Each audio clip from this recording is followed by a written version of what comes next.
Hey guys, it's Chillpill. And this is Ratter Tatter. And I think we're both a little bit sore after getting hit by the E3 hype train this year. I mean, between Cyberpunk 2077, the Final Fantasy VII remake, and a new Pokemon releasing within months of each other, there'll barely be reason for us to get off the couch until E3 next year. Social life be damned! But y'all didn't click this video to listen to me and Chill talk about the ridiculous AAA E3 lineup. You're here because you want to see all the cool indie games that got shown off this year. And trust me, there were a lot of them. So many, in fact, that it felt wrong to limit ourselves to just another arbitrary list of 10. We also won't be mentioning certain games if they appeared on any of our previous lists. We gotta give the new guys a time to shine. So without further ado, here's an alphabetical list of all the indie games from E3 2019 we can't wait to play. Enjoy! First up on our list is the interactive thriller 12 Minutes. In this game, you play as a man having a romantic dinner with your wife. Until the police show up, accuse her of murder, and then brutally beat you to death when you try to object. But that's just the beginning. You see, in this game, you relive the last 12 minutes of this man's life over and over in order to make different choices and discover new truths so you can solve the mystery of your wife's past and ultimately avoid your own death. The combination of a unique use of time as a game mechanic as well as the captivating murder mystery plot is the perfect recipe for what is sure to be one experience that we'd be happy to relive. Next up is ACRON, Attack of the Squirrels, a VR party game in which a giant sentient tree tries to protect its stash of golden acorns from an impending swarm of squirrels. The fact that anyone who isn't the tree only needs their phone to play as a squirrel is what really made this game stick out to me. The ease of access and zany gameplay makes it seem like it would be a hilariously fun game to break out at parties. If you have a VR setup, you'd be nuts not to try this one. I don't think there's a single gamer I've met who doesn't have at least one RPG they love to death. The devs of our next game are no exception. Cris Tales is an indie love letter to classic JRPGs with a new time-bending twist. In the game, you play as the newly awakened time mage Crispell on a mission to thwart past wrongdoings and rewrite the future. With your time mage abilities, you're able to look into the past in order to make decisions in the present, while also peering into the future to see how your choices change the outcome, all on one screen. This dynamic time-based game mechanic, as well as the eye-catching hand-drawn 2D art style, have definitely made Cris Tales stand out as a must-play indie RPG. Finally, a battle royale game I can actually see myself playing. Fall Guys Ultimate Knockout pits you against 99 other Tic Tac people in a series of physical challenges and obstacle courses to see which player is the supreme being. This game looks like the love child of Human Fall Flat and that TV show Wipeout, which are both hilarious on their own merit, so a game that combines the two sounds like a recipe for comedy gold. To say that this next indie is just another racing game would be quite a stretch. In Fling to the Finish, you control two squishy creatures that are tethered together by a massive rubber band which you must skillfully manipulate in order to spring your way to victory. If that sounds too boring for you, then kick the chaos up a notch by trying to coordinate your Chungus slingshot with a friend by using a single controller split between you. Oh, and for anyone interested, this game's Kickstarter is still live, so follow the link in the description below and show the devs some love if you're able. In a fairly surprising turn of events, our next game is a deck-building roguelite by the same developer that brought you Don't Starve. While role-playing card games have never really been of interest to us, GRIFTLANDS seems a bit different. In the game, you play as an adventurer who fights, negotiates, steals, and does whatever's necessary to get your way. But don't worry too much about making mistakes. Each death provides new insight and opportunity to make new decisions, because they really do matter. GRIFTLANDS has card game combat mixed with character interactions and other elements that feel reminiscent of a choose-your-own-adventure game, giving it just the kind of gameplay we crave. If Chillpill's making a list of new games to get hyped for, you know there has to be at least one creepy, scary entry on it, and Guilt seems to be the perfect candidate to fill that spot. From the dev team that brought us Rime, Guilt is a survival horror game that follows a young girl as she tries to escape a surreal fantasy world that's swarming with nightmarish creatures lurking around every corner. I love the look of this game. If the people at Pixar were to make a new Silent Hill, this would be the result. If you're a horror fan, you owe it to yourself to try this one out. But hey, don't let me guilt you into it.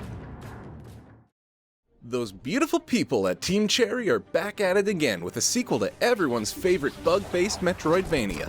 What was originally supposed to be DLC for the first game is now a standalone title that follows the Knight's female cohort, Hornet. Hollow Knight SILKSONG takes place in an all-new world separate from the first game and features gorgeous areas to explore, weapons and abilities to master, and plenty of new buggies to squish.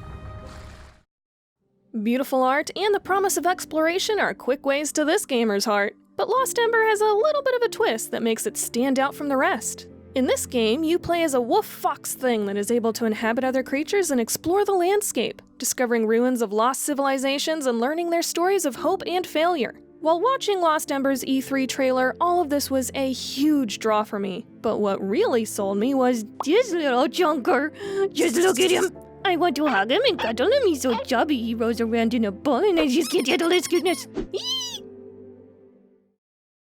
In what looks to be another intriguing murder mystery, Lucifer Within Us is a game that has you digitally sleuthing your way through time to determine who was possessed by demons and driven to kill.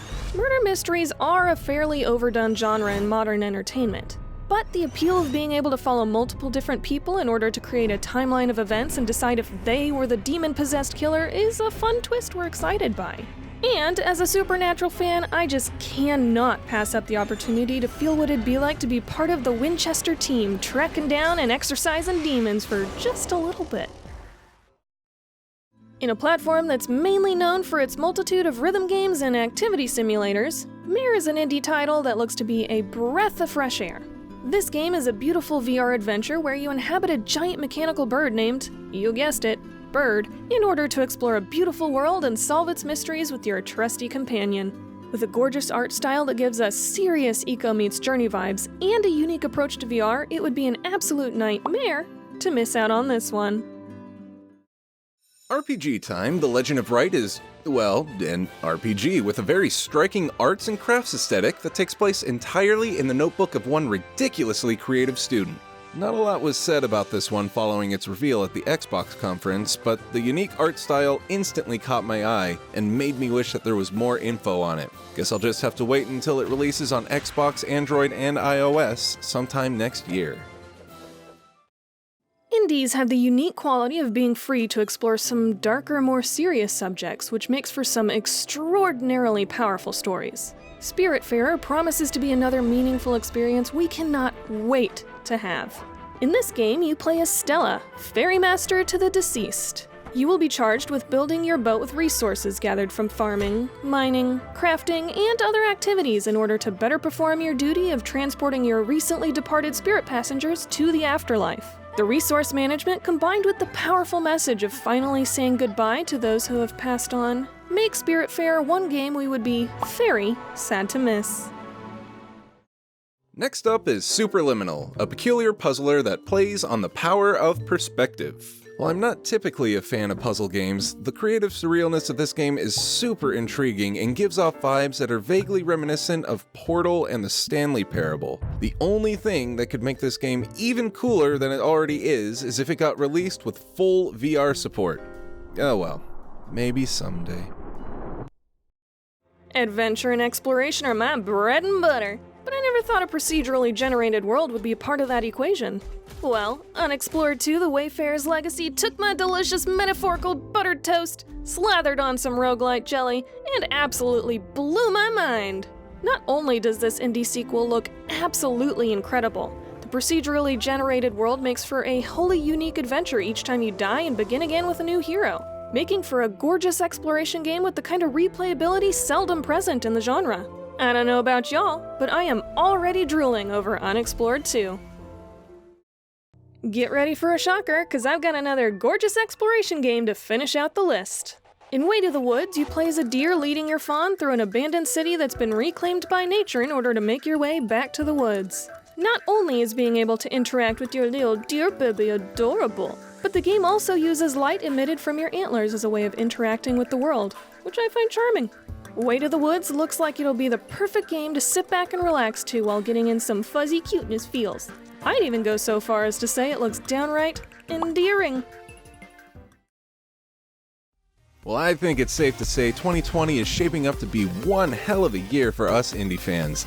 But we want to hear from you. What were your favorite games at E3 this year? Let us know in the comments below, subscribe to the channel if you're new here, and be sure to ding that bell to keep up with all our sheepy shenanigans.